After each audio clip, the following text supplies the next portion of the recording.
wabil khusus dalam dinamika pergulatan umat Islam di Indonesia.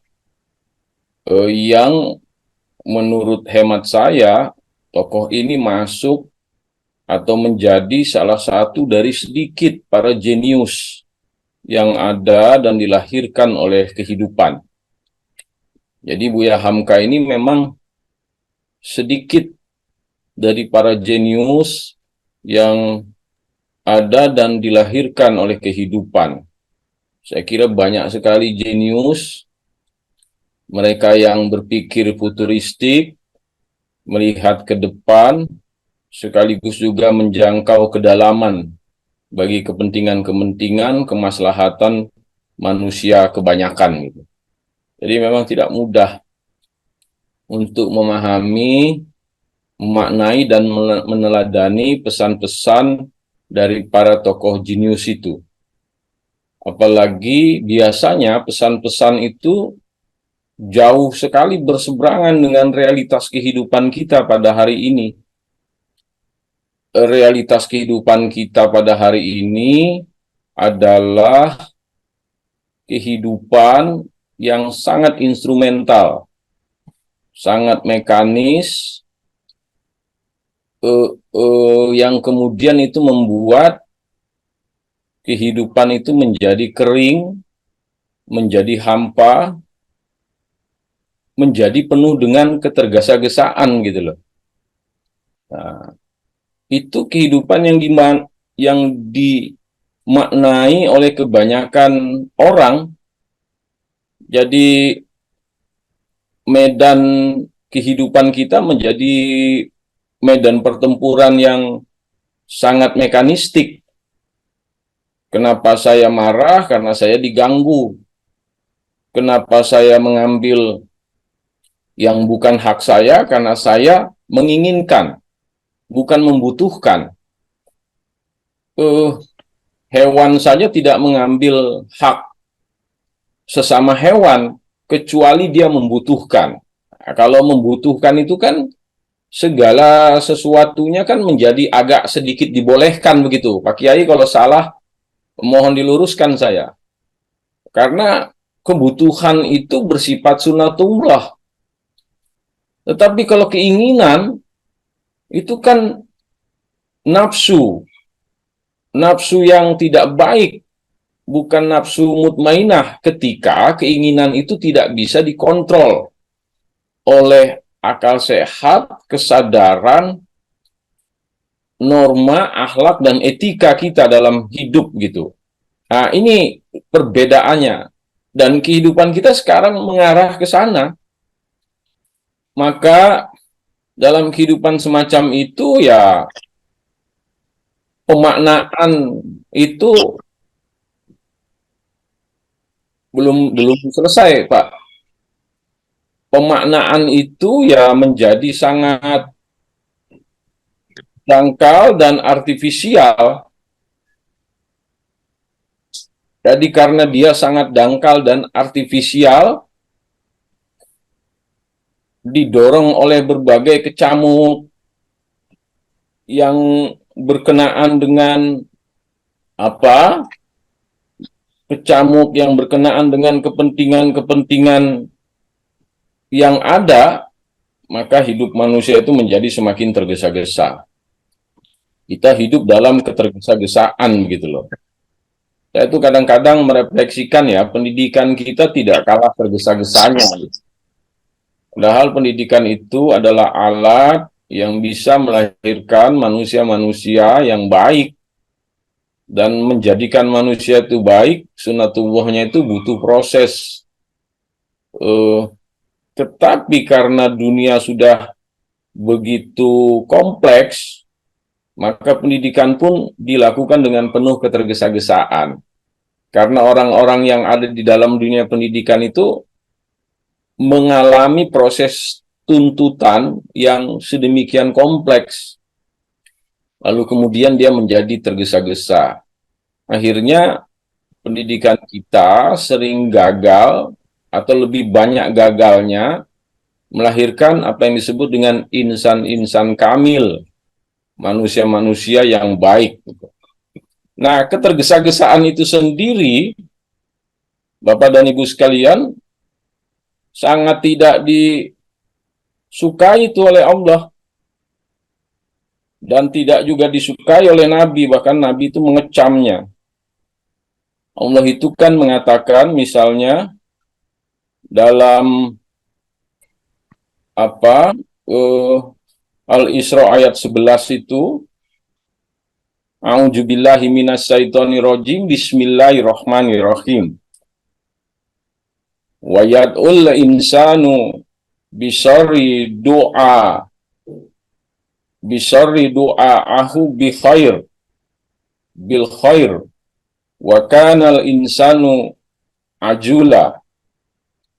Dan manusia sering kali berdoa untuk kejahatan, sebagaimana biasanya dia berdoa untuk kebaikan. Jadi manusia yang sering kali berdoa untuk kejahatan itu kata-katanya sering menyalahi keadaan gitu. Misalnya, ya Allah, kenapa saya hidupnya jelek banget, mengeluh. Atau rasa-rasanya kok sulit ya saya mendapatkan kemudahan. Nah, karena kata-kata dan pikiran itu adalah doa. Lalu Allah mengatakan, dan memang manusia itu bersifat tergesa-gesa gitu loh. Jadi manusia itu sering menilai keadaan dirinya dengan tergesa-gesa. Kalau dia menilai keadaan dirinya dengan tergesa-gesa, maka dia akan menilai keadaan lingkungannya, kehidupannya dengan tergesa-gesa pula gitu. Maka Rasulullah mengatakan itu dalam hadisnya, sebagaimana diriwayatkan oleh Tirmizi, beliau mengatakan tergesa-gesa itu dari setan. Jadi kalau kita tergesa-gesa, kita sebenarnya menjalankan atau mengikuti perintah setan. Menilai segala sesuatu sering terburu-buru.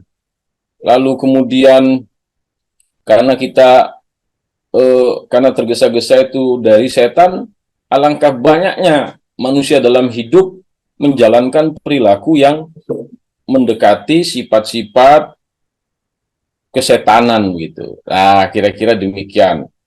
Lanjut, Bapak dan Ibu sekalian,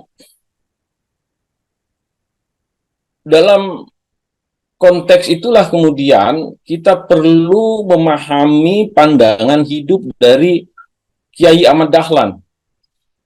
Karena dunia ini tadi dikatakan oleh Pak Muhib, sulit kita mencari idola, sulit kita mencari rujukan, mencari pedoman dalam hidup di tengah-tengah situasi dan kondisi masyarakat kita yang berkembang ke arah pragmatisme yang dalam gitu ya.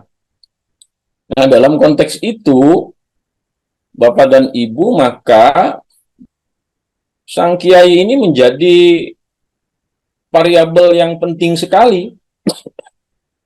Bagaimana sebenarnya pandangan hidup yang harus dimiliki oleh kita? Dalam terminologi Ahmad Dahlan, pandangan hidup manusia menyangkut penerapan tujuan agama Islamnya. Jadi makanya kan dalam mukadimah anggaran dasar dan dalam tujuan Muhammadiyah itu disebutkan itu bahwa hidup manusia harus bertauhid. Tauhidnya itu ya satu kepada Allah yang ahad itu. Lalu kemudian disebutkan dalam mukadimah dalam tujuan Muhammadiyah bahwa Muhammadiyah bertujuan menegakkan ajaran Islam dengan sebenar-benarnya guna mewujudkan masyarakat Islam yang utama atau yang sebenarnya gitu loh. Nah, lalu dalam konteks sang kiai, ajaran Islam itu direpresentasikan dengan pandangan hidupnya gitu loh. Jadi dia dinyatakan bahwa itu menyangkut penerapan tujuan agama Islam, yaitu penyelamatan atau menyelamatkan kehidupan manusia berdasarkan etika welas asih. Etika welas asih dalam bahasa Indonesianya disebut sebagai cinta kasih. Etika cinta kasih.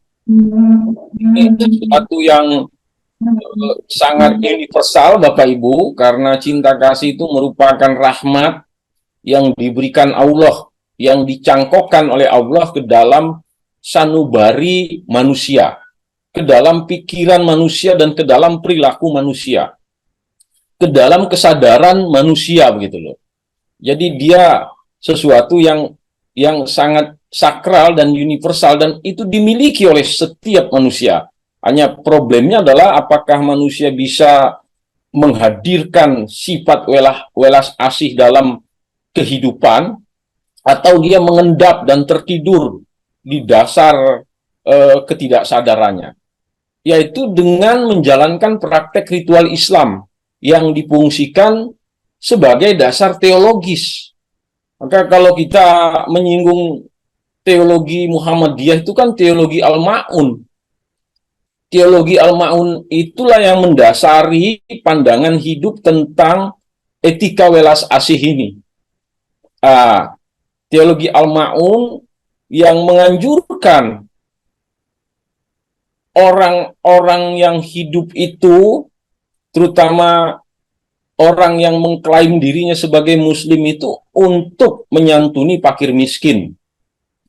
Dan untuk tidak sekali-kali menghardik, bisa dimaknai menyia-nyiakan, bisa dimaknai tidak memperdulikan anak yatim gitu loh.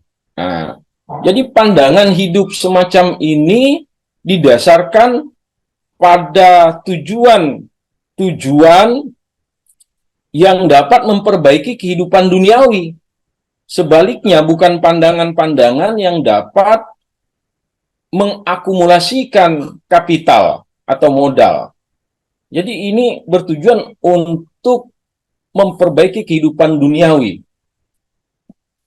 Sedemikian pentingnya pandangan ini, maka kemudian sang kiai, sama kita ketahui, mengajarkan kepada para santrinya dengan ajaran-ajaran, dengan metode yang saya kira tidak pernah dikenali dalam pendidikan-pendidikan modern.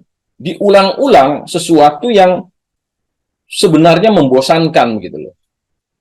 Kenapa dia membosankan? Karena para santrinya belum menangkap makna, getaran, dan fungsi surat Al-Ma'un itu dalam kehidupan.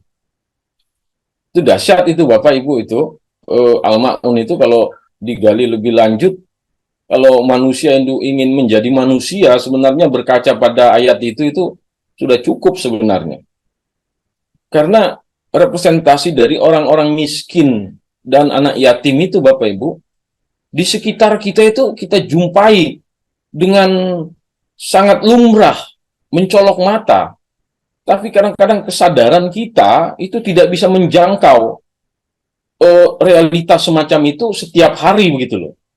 Kenapa? Karena kesadaran kita itu tertutupi oleh kenyataan-kenyataan, oleh situasi-situasi yang kontradiktif dengan realitas semacam itu gitu. Jadi bahasa umumnya itu, rasa kemanusiaan kita itu tumpul pada waktu-waktu tertentu. Dan dia akan menjadi sedemikian tajam pada waktu-waktu tertentu pula.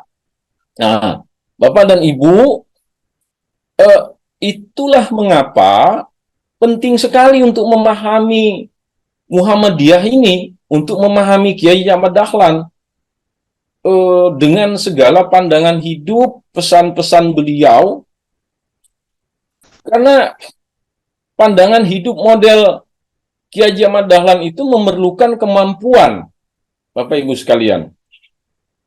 Jadi kalau kita ingin mengikuti pandangan hidup semacam itu memerlukan kemampuan dan kemauan. Ini kalau mampu tapi nggak mau, ya nggak bisa. Itu banyak orang-orang kaya, mampu, tapi nggak mau itu. berbagi, nggak bisa itu kan. Eh, eh, eh, jadi kemauan dan kemampuan untuk merenung, merefleksikan, untuk memutar kenangan dalam pikirannya itu. Kenangan tentang apa? Kenangan tentang masa lalu. Sesuatu yang penting untuk dilakukan bagi setiap individu dalam kehidupan. Karena kenangan itu, Bapak Ibu, selalu saya katakan barang yang mahal, yang hanya bisa dibeli oleh ingatan gitu loh. Kalau kita nggak ingat, ya kita nggak punya itu kemampuan untuk membeli kenangan itu. Dan ingatan itu hanya bisa dimiliki oleh kita secara ajak, konsisten, mendarah daging begitu istilahnya, eh, eh, masuk ke dalam mimpi-mimpi kita ya kalau kita mendekatkan diri dengan sang holik itu melalui proses refleksi, perenungan, eh, bangkit di malam hari dan seterusnya lah, kira-kira demikian itu.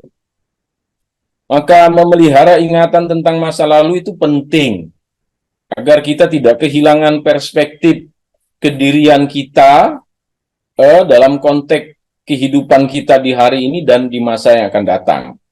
Bapak dan Ibu, kita lanjutkan. Merawat ingatan tentang masa lalu, dilanjutkan ya. Merawat ingatan tentang masa lalu adalah satu hal yang penting agar kita tidak kehilangan perspektif kedirian kita tadi. Bapak dan Ibu sekalian, refleksi itu perlu dilakukan melalui perenungan agar kita selalu jernih memandang diri kita. Jadi kalau kita tidak pernah merenung, tidak pernah merefleksikan, tidak pernah bangun di waktu malam, karena di waktu malam itu realitas yang paling utama, jernih, tajam, melihat diri kita dan kehidupan kita gitu loh. Maka kita tidak akan pernah memiliki kemampuan untuk memahami tugas-tugas kekhalifahan dan kecendekiaan kita itu dalam kehidupan itu.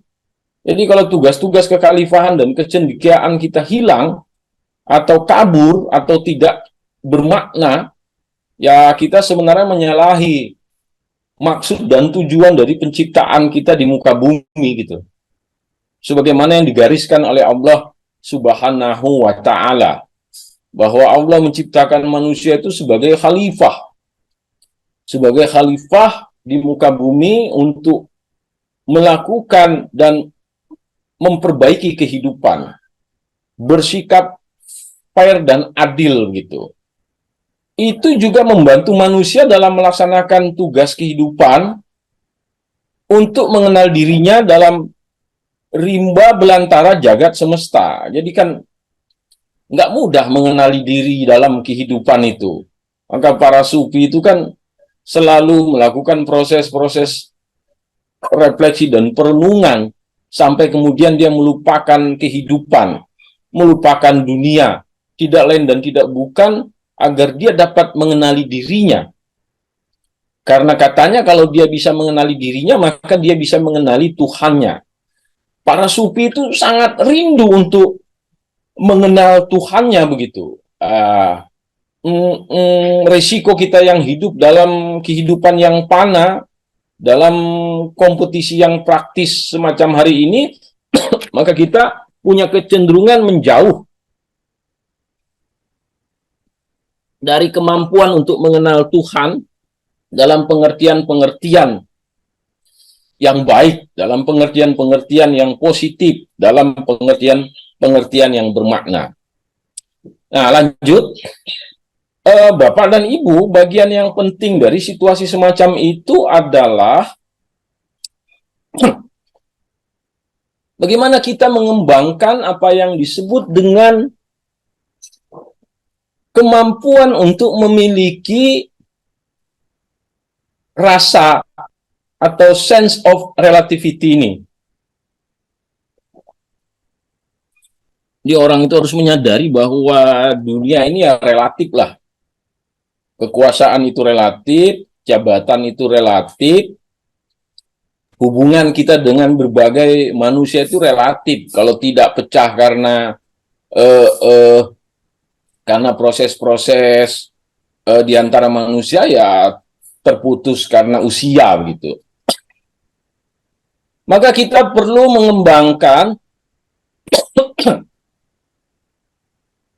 kesadaran tentang sense of relativity, karena kehidupan yang kita jalani itu tanpa ujung ya. Tanpa ujung itu saya sebutkan dengan tanda petik.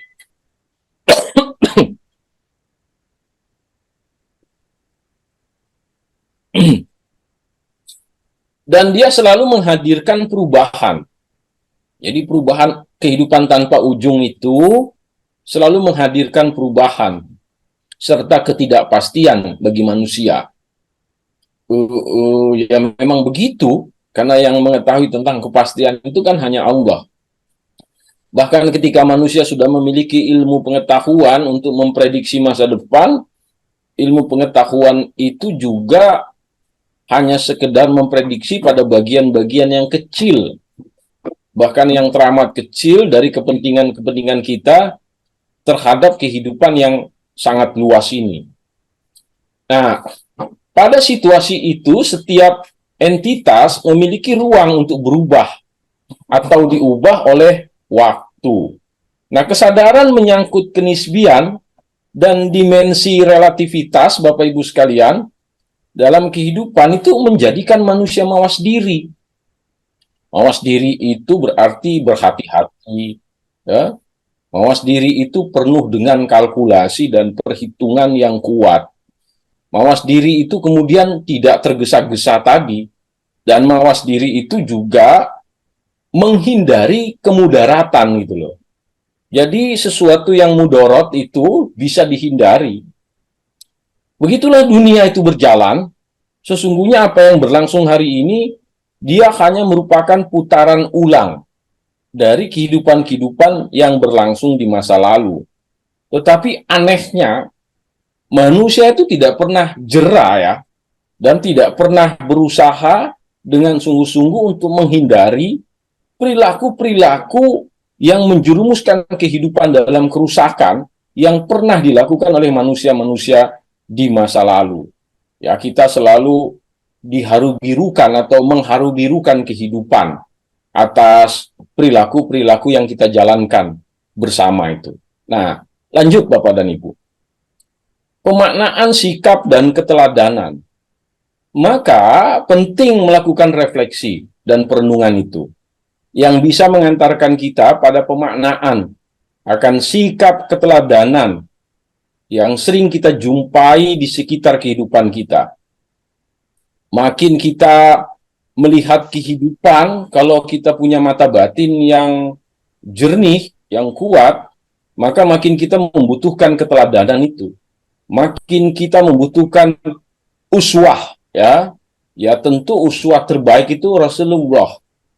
Tetapi kalau kita ingin memiliki uswah yang paling fungsional dalam diri kita, karena kita hidup di dalam amal usaha Muhammadiyah kita, ya uswah kita sang kiai ini. Bagaimana sang kiai itu mengedepankan model pikiran dan tindakan tangan di atas ketimbang tangan di bawah. Nah, dan Muhammadiyah itu hidup karena model pikiran dan tindakan semacam itu.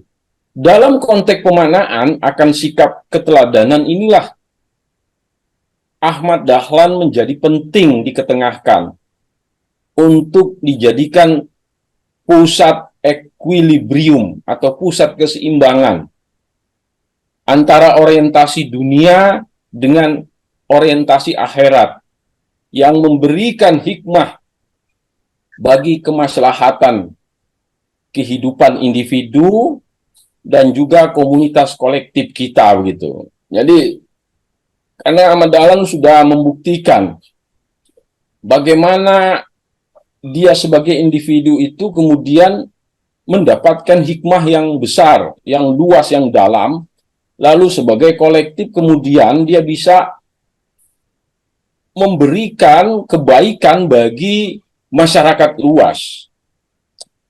Saya senang sekali mengutip ayat ini, Bapak Ibu ya. Saya sering mengutip ayat ini.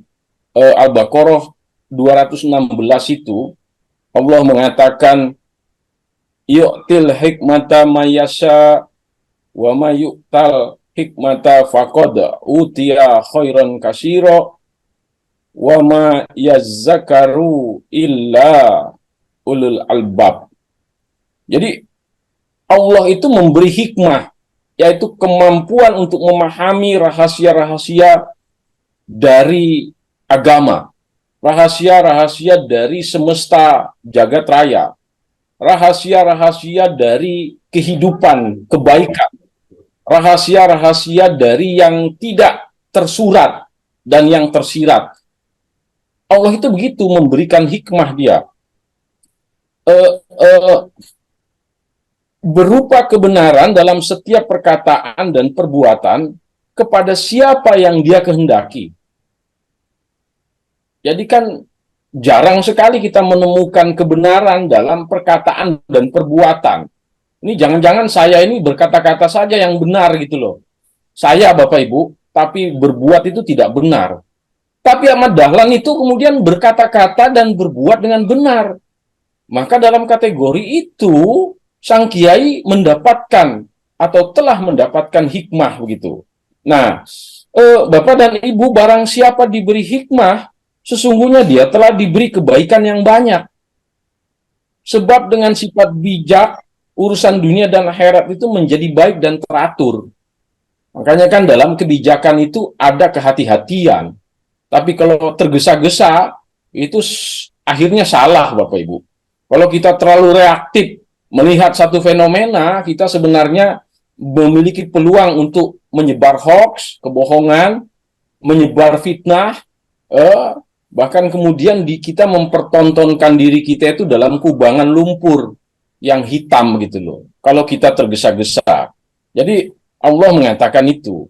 Adakah kebaikan yang melebihi apa yang diberikan Allah kepada manusia tentang hikmah?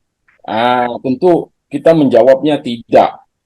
Jadi Bapak Ibu sekalian, maka kita perlu menyinari jiwa dengan cahaya ketuhanan bila ingin mendapatkan kebaikan yang banyak. Dalam proses ini, apa yang dikatakan oleh sang kiai, kalau kita renungkan, itu sebenarnya proses pensucian diri. Ya, proses pensucian diri. Dan Allah mengatakan, orang-orang yang mensucikan dirinya dan orang-orang yang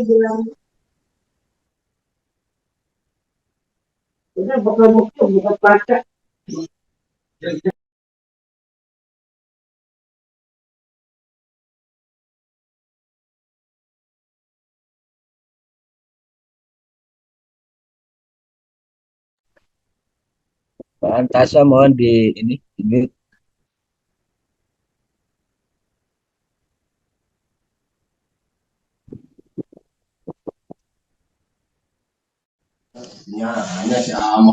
Tawarek tuh di mood.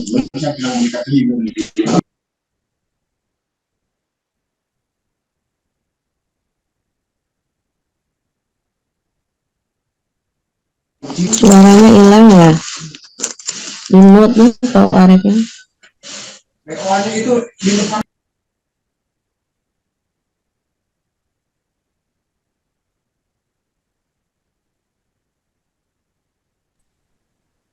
Oke. Silakan dilanjutkan Pak. Ya. Lanjut, slide-nya lanjut.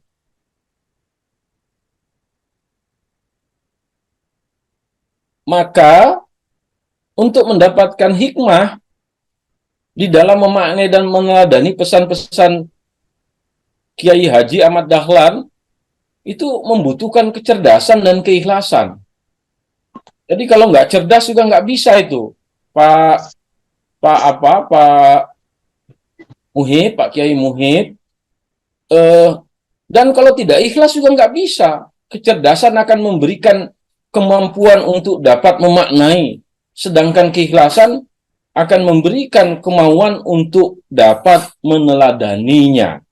Jadi dia dua hal yang memerlukan pasangan dalam upaya kita untuk mendapatkan hikmah, untuk dapat memaknai dan meneladani pesan-pesan sang kiai. Memaknai dan meneladani pesan-pesan mutiara dari sang kiai menjadi sangat penting bagi kita yang bekerja dan menjalankan pengabdian di amal usaha Muhammadiyah. Jadi kita ini karena bekerja di Muhammadiyah, maka pesan-pesan sang kiai itu perlu kita ketahui, perlu kita pahami, perlu kita maknai, dan perlu kita teladani. Ini antara lain, Bapak Ibu, disebabkan bahwa kemajuan amal usaha Muhammadiyah semacam UHAMKA sangat ditentukan oleh kesadaran segenap pemangku kepentingan. Jadi kalau pemangku kepentingannya itu menjalankan tugas-tugas kelembagaan dalam kategori-kategori profetik, dalam kategori-kategori pengabdian yang penuh dengan keikhlasan, maka dia dapat memberikan kesuksesan bagi UHAMKA itu. Maka pesan-pesan sang kiai menjadi semacam tausiah dan pengingat akan komitmen kesungguhan dan ketulusan yang secara operasional, implementatif menjadi pedoman dalam sikap dan perilaku kita. Apa saja itu? Nah, ini yang mau kita sampaikan, Bapak Ibu. Saya mohon maaf kalau nanti pemahaman saya juga tidak tepat. Yang paling fenomenal adalah kalimat yang singkat ini, hidup-hidupilah Muhammadiyah dan jangan mencari penghidupan di Muhammadiyah. Ini sebenarnya menampar keras bagi saya, bagi orang-orang yang bekerja di amal usaha Muhammadiyah dengan sangat keras. Walaupun tadi saya ingin mengatakan dalam pertarungan-pertarungan kehidupan yang semakin pragmatis, kadang-kadang kata-kata yang sangat keras ini sering terlupakan. Ya, terlupakannya itu pada tingkatan-tingkatan yang kadang-kadang kita anggap remeh gitu loh. Kan saya udah ngajar ya, kalau sudah ngajar ya sudahlah. Padahal Bapak Ibu sekalian, kata-kata sang kiai ini bisa kita maknai dalam pengertian-pengertian yang paling spesifik dari tugas-tugas profesionalitas kita di UHAMKA. Kalau kita mengajar ya, apakah mengajar kita itu menjadi subordinat dari jangan mencari penghidupan di Muhammadiyah? Bahwa kita digaji ya, orang bekerja masa kita tidak mendapatkan pendapatan karena kita hidup juga. Muhammadiyah itu kalau tidak membayar gaji kita itu dolim, aniaya itu. Tetapi apakah kemudian kita menjadi subordinat, menjadi bagian dari apa yang diucapkan ini, mencari penghidupan di Muhammadiyah, disebabkan karena kita mengajar tidak dengan sikap profesional, tidak dengan kesungguhan. Disebabkan karena kita bekerja tidak dengan sikap profesional, tidak dengan kesungguhan. Nah, itu hanya kita yang tahu, Bapak Ibu sekalian. Hati kita aja yang mengetahuinya dengan Allah. Sama seperti supir baja itu, diguyonkan kan, ya kapan mau belok ya hanya dia dan Allah aja yang tahu. Yang lain nggak tahu itu. Atau ibu-ibu yang naik motor, belok nggak pakai sen gitu kan, atau sennya ke kanan beloknya ke kiri misalnya, seperti itu. Berikutnya Bapak Ibu sekalian, ini pesan juga yang tidak kalah pentingnya. Ini kita punya anak, saya sendiri poin yang ini nih, anak saya itu ya tidak ada yang aktif di Muhammadiyah atau belum ada yang aktif. Muhammadiyah pada masa sekarang ini pesan ya 100 tahun yang lalu lah, sekurang-kurangnya begitu, berbeda dengan Muhammadiyah pada masa mendatang. Karena itu warga muda-mudi Muhammadiyah menjalani dan menempuh pendidikan serta menuntut ilmu pengetahuan di mana saja. Menjadi dokter, sesudah itu kembali kepada Muhammadiyah. Jadi insinyur, jadi minister, jadi ekonom, jadi sejarawan, jadi ahli kesehatan, jadi guru, jadi dosen, sudah itu kembali kepada Muhammadiyah. Kembali dalam pengertian fisik dan kembali dalam pengertian non-fisik, hatinya, batinnya. Apakah kemudian kita itu ada di amal usaha Muhammadiyah memiliki kedekatan secara batin dengan Muhammadiyah atau tidak? Nah, itu kan persoalan-persoalan yang perlu kita kritisi di dalam diri kita, Bapak Ibu. Nah, berikutnya ini banyak sekali, ini sudah tampilan-tampilan slide saja ini. Lalu kemudian ada juga kata-kata yang bernas itu. Kebenaran suatu hal tidaklah ditentukan oleh berapa banyaknya orang yang mempercayainya. Jadi, kalau kita merasa bahwa itu benar, kita tuh nggak terlalu peduli atau tidak boleh peduli tentang berapa banyak orang yang mendukung kebenaran yang kita percayai itu, gitu loh. Itu kata sang kiai. Kan sang kiai itu kan mengatakan kebenaran itu menghadapi tembok berlapis dari kebudayaan dan sosiologis masyarakat Indonesia pada masa itu. Tentu juga yang utama sekali adalah corak keberagamaan masyarakat Indonesia pada masa itu. Rasulullah itu kan mengatakan tentang kebenaran kan berhadapan-hadapan dengan realitas yang universal dari masyarakat di Mekah pada masa itu, gitu loh. Nah, kita juga mengatakan kebenaran itu kan harusnya demikian. Tetapi yang repot, semua orang sekarang mengklaim tentang kebenaran, lalu semua orang ngotot bahwa dia tidak membutuhkan manusia yang mendukungnya secara kuantitatif. Akhirnya kita ribut satu sama lain. Nah, yang berikutnya, Ahmad Dahlan mengatakan, biarkan saja yang berbuat dusta, itu tidak akan tahan. Nanti akan jera dan lidahnya akan busuk sendiri. Saya kalau kata-kata yang tajam itu saya agak ragu, Pak Imron, apa iya Kiai Ahmad Dahlan mengatakan demikian, agak ragu saya. Tapi nanti kita cek aja bersama-sama. Nah, ini penting ini. Yang ketiga, jangan pernah duakan Muhammadiyah dengan organisasi lain. Bapak dan Ibu, ya kalau kita bermuhammadiyahlah dengan kafah gitu. Dengan total, dengan penuh kesungguhan dan keikhlasan, dan jangan kita bermuhammadiyah dengan organisasi lain dalam gerakan yang sama, dalam amal usaha yang sama, dan dalam pikiran dan perilaku yang sama. Nggak boleh. Karena nanti kita tidak fokus dengan Muhammadiyah. Nah, Muhammadiyah itu membutuhkan perhatian kita dengan sungguh-sungguh. Nah, berikutnya Bapak Ibu, inilah keislaman bukan hanya Allah ada di dalam jiwamu, tetapi kehidupan Islam menjadi nyata melalui perilakumu. Nah, jadi kan inilah yang dikatakan oleh Kiai Ahmad Dahlan bahwa pentinglah berislam itu dalam dua tingkat, yaitu di dalam jiwa dan di dalam kehidupan.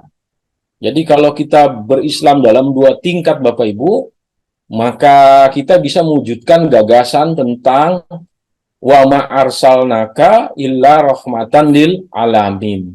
Jadi kenapa kemudian Islam itu diturunkan oleh Allah kepada Rasulullah Muhammad SAW untuk menjadi rahmat bagi sekalian alam. Rasulullah sudah tidak ada.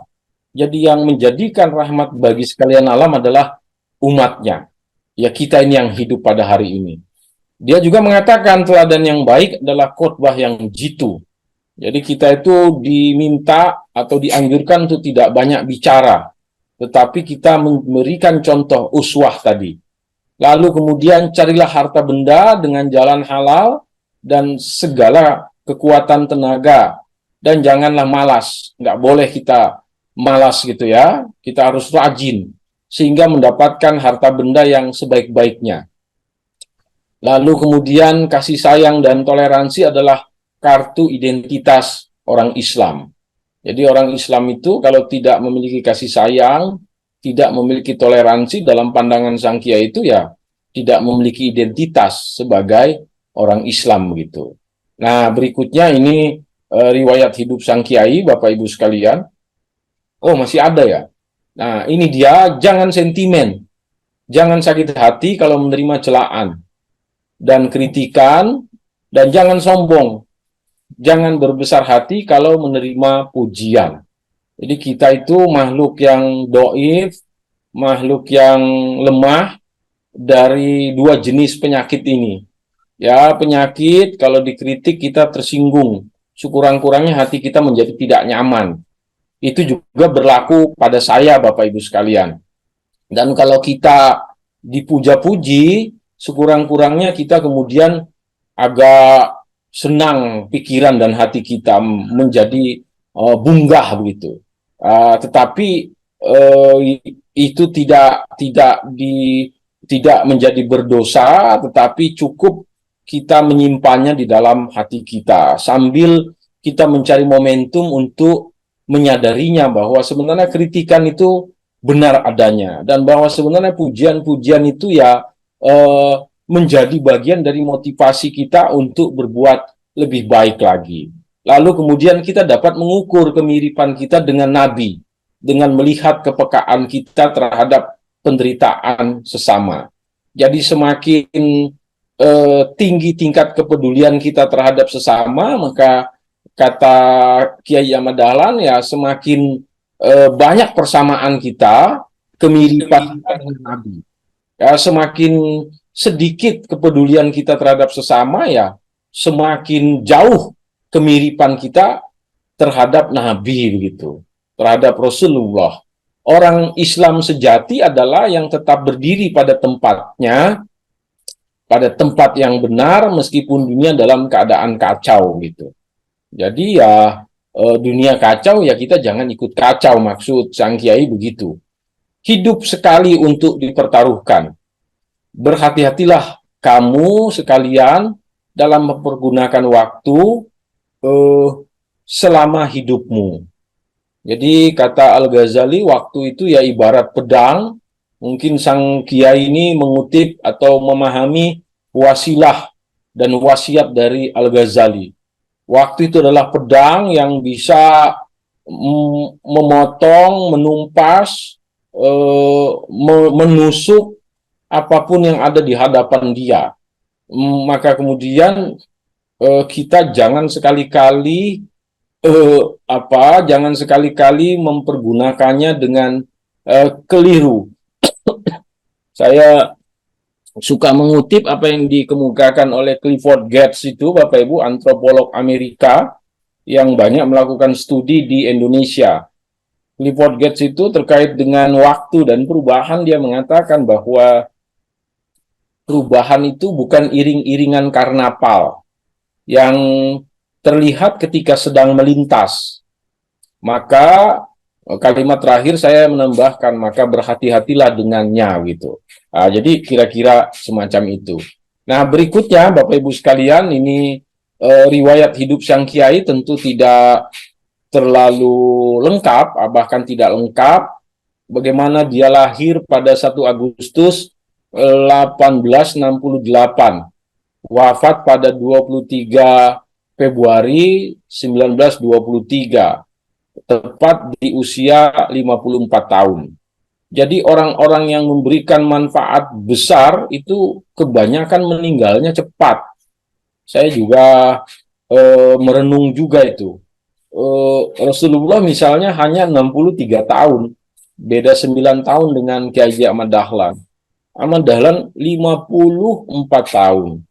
Jadi dalam sejarah disebutkan Sang Kiai ini termasuk keturunan yang ke-12 dari Syekh Maulana Malik Ibrahim, salah seorang yang terkemuka dalam penyebaran agama Islam di antara para wali songo itu, wali 9 itu.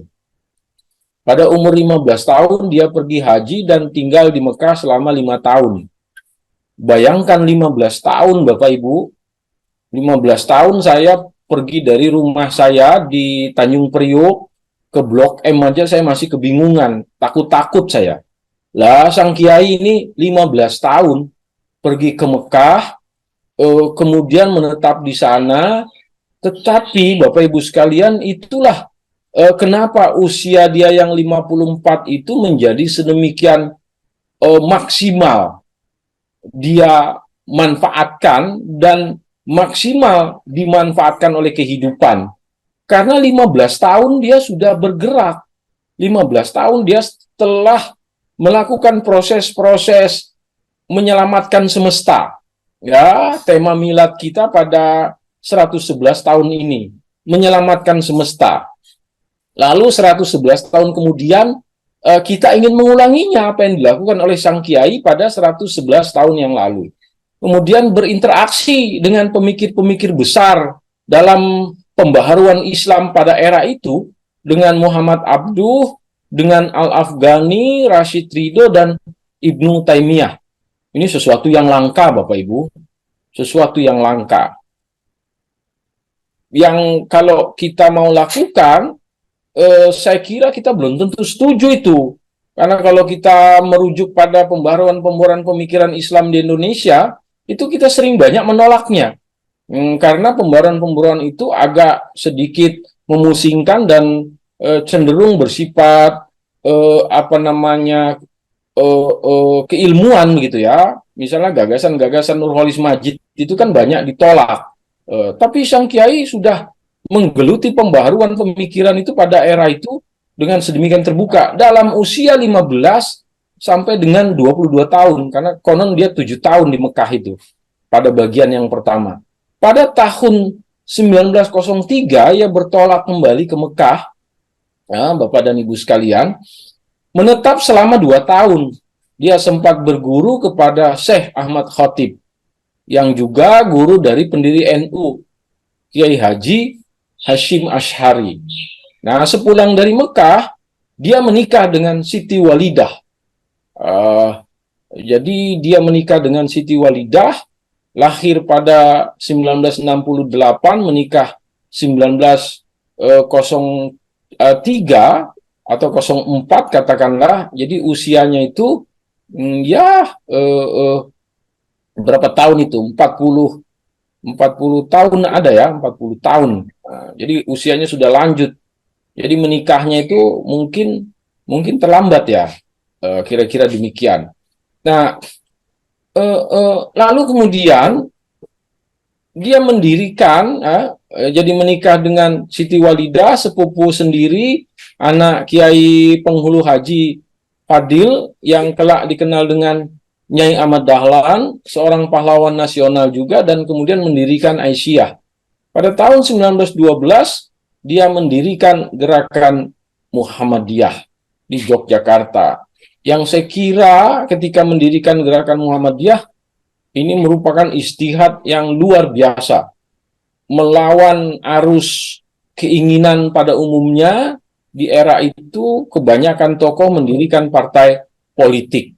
Saya kira ini bagian berikutnya Bapak Ibu sekalian, ini sekedar kesimpulan yang tidak terlalu kuat saya kira ya. Dikatakan bukan kesimpulan, bahkan ini dikatakan oleh James L. Ficock ya, Ficock itu. Saya harus bekerja keras sebagai upaya untuk meletakkan batu pertama dalam gerakan mulia ini. Jadi dia itu sudah sakit, Bapak Ibu. Istrinya, Nyai Walidah, itu meminta dia istirahat. Itu tergambar dalam film Sang Pencerah itu ya. Tapi dia menjawab, saya harus bekerja keras sebagai upaya untuk meletakkan batu pertama dalam gerakan mulia ini. Jika saya terlambat, saya kira apakah betul dia punya firasat bahwa dia akan berpulang. Jika saya terlambat atau berhenti akibat sakit, maka tak seorang pun yang akan membangun pondasi ini. Saya sudah merasa bahwa waktuku sudah hampir lewat. Berarti ya dia menyadari bahwa dia akan berpulang itu. Karenanya jika saya bekerja secepat mungkin, apa yang tersisa dapat disempurnakan oleh yang lain. Nah, pesan ini Bapak Ibu sekalian sangat kuat sekali dimaknai oleh para kader Muhammadiyah. Jadi kader Muhammadiyah itu kan menyempurnakan apa yang ditinggalkan oleh Ahmad Dahlan. Kalau ada amal usaha disempurnakan. Kalau ada pikiran disempurnakan oleh para kadernya begitu loh. Ya walaupun Bapak Ibu sekalian ya tentu ada juga kadernya yang keliru dan seterusnya. Nah, demikian Bapak Ibu sekalian, bagian terakhirnya saya ingin mengatakan bahwa Muhammadiyah itu mengembangkan nalar bangsa melalui ritual dan etos yang dibentuknya. Kadernya selalu diberi amanat untuk melanjutkannya. Nah, karena kita ini ingin mewujudkan apa yang dikatakan Allah di dalam Al-Quran itu, yaitu menjadi umat yang utama. Kuntum khairu ummah, gitu kira-kira. Demikian, lebih kurangnya mohon maaf. Dengan penuh kesungguhan, nasru minallah wafatun qarib, wabashiril mu'minin. Wassalamualaikum warahmatullahi wabarakatuh. Waalaikumsalam warahmatullahi wabarakatuh. Luar biasa sekali materi hari ini terkait pesan-pesan dari Kiai Haji Ahmad Dahlan, terutama terkait dengan pesan Bilhal ya. Tadi sudah dibahas oleh narasumber terkait sosok beliau yang equilibrium gitu, seimbang dari sisi dunia dan akhiratnya. Baik Bapak dan Ibu, saya buka sesi pertanyaan begitu untuk dua penanya. Silakan bagi Bapak Ibu yang ingin bertanya untuk raise hand.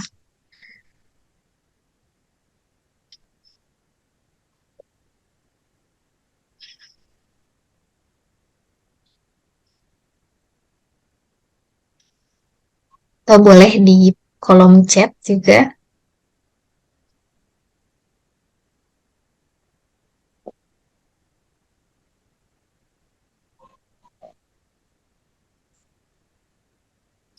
Oke, baik kalau belum ada izin saya sebagai pemantik. Oh ini sudah ada ya? Belum.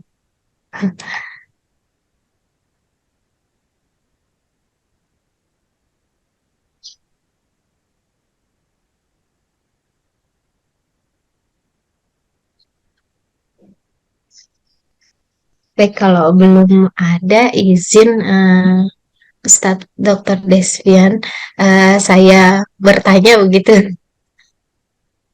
terkait dengan pesan-pesan Kiai Haji Ahmad Dahlan yang secara tersirat ya, yang dapat diimplementasikan secara universal kepada anak usia dini gitu ya. Pesan-pesan seperti apa begitu? Terima kasih. Ibu Nelis ya. Jadi sang kiai itu kan memiliki keyakinan tentang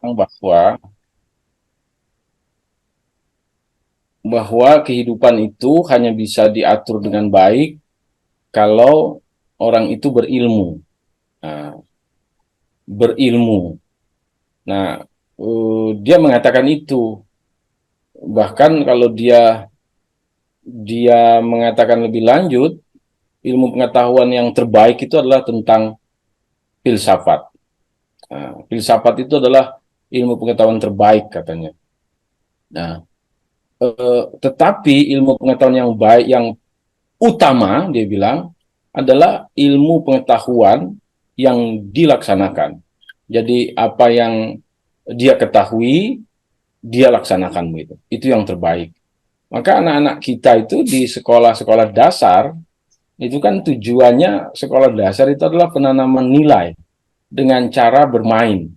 Nah, menanamkan nilai dengan cara bermain itu tujuannya adalah agar anak-anak itu dalam usia balita ke bawah itu memiliki kesenangan untuk mengalami proses internalisasi nilai yang tanpa dia sadari. Jadi kan anak-anak balita itu belum memiliki kesadaran dalam pengertian-pengertian orang dewasa, ya. Karena dia belum memiliki kesadaran sebagaimana orang dewasa, maka yang berfungsi di dalam dirinya itu naluri dan insting dia sebagai manusia gitu loh. Tentu berbeda dengan insting dia sebagai hewan. Maksud saya berbeda dengan insting hewan gitu ya, dan naluri hewan. Maka dia akan menangkap apa yang terekam di dalam matanya, di dalam pendengarannya, di dalam pengalamannya, itu yang kemudian menjadi bagian dari proses-proses pembentukan nilai. Saya akan mengatakan bahwa kehidupan manusia itu disusun melalui tumpukan-tumpukan peristiwa masa lampau. Itu kehidupan manusia itu disusun melalui berbagai tumpukan peristiwa yang dia alami di masa lampau. Dan itu yang membentuk dia. Kalau dia kemudian menjadi sosok A atau sosok B atau bahkan sosok Z, maka sesungguhnya dia mengalami proses penanaman nilai dalam kategori-kategori A, B, atau Z itu. Nah, anak-anak kita demikian. Mengapa pendidikan itu kemudian menjadi penting? Lalu mengapa sang kiai kemudian mendirikan sekolah? Karena dia memaknai pendidikan itu dalam kategori semacam itu, membentuk manusia. Nah, dalam proses pembentukan manusia itu ya, sang kiai sudah kita ketahui tadi disinggung, selalu mengulang-ulang pelajaran. Nah, buat anak-anak, dan itu sunnah Rasulullah itu dalam mengajarkan sesuatu kepada para siswanya, santrinya, muridnya, para sahabat, itu diulang-ulang oleh Rasulullah. Dia berkata-kata juga berulang-ulang. Saya ingat betul pengajian yang disampaikan oleh siapa? Oleh Kiai Ijar Rahman beberapa waktu yang lalu, metode pembelajaran atau metode pendidikan Rasulullah gitu. Diajarkan dengan mengulang-ulang. Ini menarik yang disampaikan oleh Pak Khojim ya. Tergesa-gesa dengan cepat-cepat tentu beda. Dia pakai jargon politis ya, lebih cepat, lebih baik gitu. Nah, saya kira Bapak dan Ibu sekalian, yang dimaksudkan dengan tergesa-gesa itu kan tindakan-tindakan yang memberikan konsekuensi kerugian begitu loh. Tindakan-tindakan yang memberikan konsekuensi kerugian. Kalau tindakan itu cepat tetapi memberikan kebaikan, saya kira itu bukan tergesa-gesa. Dan tindakan manusia itu kan lahir dari pikiran-pikiran yang dia miliki, kesadaran yang dia miliki. Ini juga sejalan dengan apa yang dikatakan oleh Maslow. Abraham Maslow itu tokoh sosiologi jalan ketiga itu mengatakan bahwa tindakan yang benar itu lahir dari pengetahuan tentang yang benar. Nah, jadi tindakan yang benar itu mensyaratkan adanya pengetahuan tentang yang benar. Meskipun pengetahuan tentang yang benar, Bapak Ibu sekalian, itu tidak memberikan jaminan bagi lahirnya tindakan yang benar, itu tidak automatically itu ya. Di situ ada variabel lain yang mempengaruhinya. Nah, dalam konteks ini, maka kemudian tergesa-gesa itu tidak sama dengan cepat-cepat. Kalau tergesa-gesa itu pada persoalan tindakan, ya, berhubungan dengan kesadaran, berhubungan dengan jiwa, gelisah dia, ya, tergesa-gesa itu pasti ada kegelisahan di sana. Tergesa-gesa mengambil keputusan, tergesa-gesa mengambil kesimpulan, dan seterusnya. Itu ada kegelisahan. Tapi kalau cepat-cepat itu cenderung fisik, Pak Khojim. Cepat-cepat itu ya fisik aja. berjalan dengan cepat, berlari dengan cepat, bekerja dengan cepat, itu fisik itu. Nah, tetapi tergesa-gesa itu ya pada aspek-aspek batiniah gitu loh, pada aspek-aspek psikologis yang itu kemudian dikatakan tidak baik. Saya kira itu komentar saya untuk Pak Hozim. Baik, terima kasih. Di kolom chat ada pertanyaan, Ustadz, dari Ibu Emma Rahmawati. Apakah ada kesaksian dari para pengikutnya terkait sifat kiai? Bapak Ibu sekalian, dalam literatur yang dimiliki oleh Muhammadiyah, ini Muhammadiyah itu termasuk yang paling terbelakang itu di dalam menghimpun beberapa pandangan-pandangan atau pikiran-pikiran sang kiai dalam bentuk tulisan. Karena sang kiai juga sedikit sekali menulis ya, nyaris susah ditemukan. Jadi kebanyakan kesaksian itu kan kebanyakan konstruksi tulisan pada hari ini yang bicara tentang sang kiai itu disebabkan karena pengalaman orang per orang di dalam berinteraksi dengan sang kiai. Maka karena sang kiai itu nyaris tidak atau sulit sekali ditemukan tulisannya, maka dia disebut sebagai man of action gitu ya, orang yang bertindak ya, laki-laki yang melakukan atau manusia yang bertindak. Nah, jadi sulit dia dipostulatkan dalam bentuk tulisan-tulisan.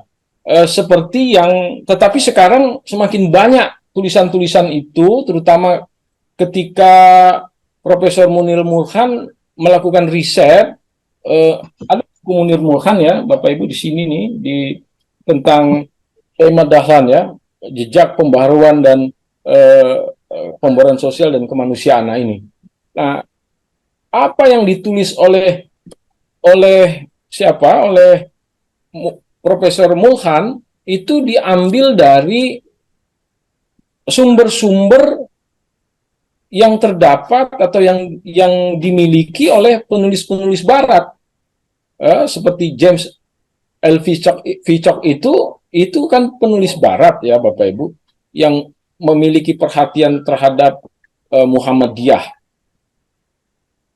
Di situ dilukiskan misalnya bagaimana kesaksian dari Dr. Sutomo. Dr. Sutomo itu pendiri Budi Utomo. Dr. Sutomo memberikan kesaksian, lalu kemudian kesaksian Dr. Sutomo itu dijadikan menjadi dokumen sejarah penting tentang sang kiai, lalu dikutip oleh Elvichok itu, dia mengatakan bahwa Sutomo bersaksi, ini konsep cinta kasih versus Darwinisme gitu loh. Jadi kebanyakan orang memandang kehidupan itu kan dengan pendekatan Darwinisme ya. Darwinisme itu kan mengatakan bahwa pandangan Darwinisme itu siapa yang dapat bertahan atau beradaptasi dalam kehidupan, dia akan survive gitu ya. Jadi kalau dia tidak bisa beradaptasi dengan kehidupan, dia akan punah.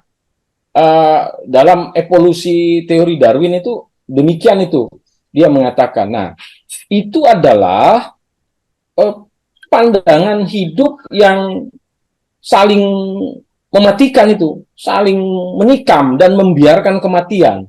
Maka dikatakan oleh Munir Mulkhan, pandangan hidup yang baik adalah pandangan hidup yang ditawarkan oleh sang kiai, yaitu cinta kasih. Nah, cinta kasih ini oleh James L. Vyckoff itu diumpamakan atau disandingkan dengan gagasan-gagasan Calvinisme. Gagasan-gagasan Calvinisme. Nah, saya mengutip apa yang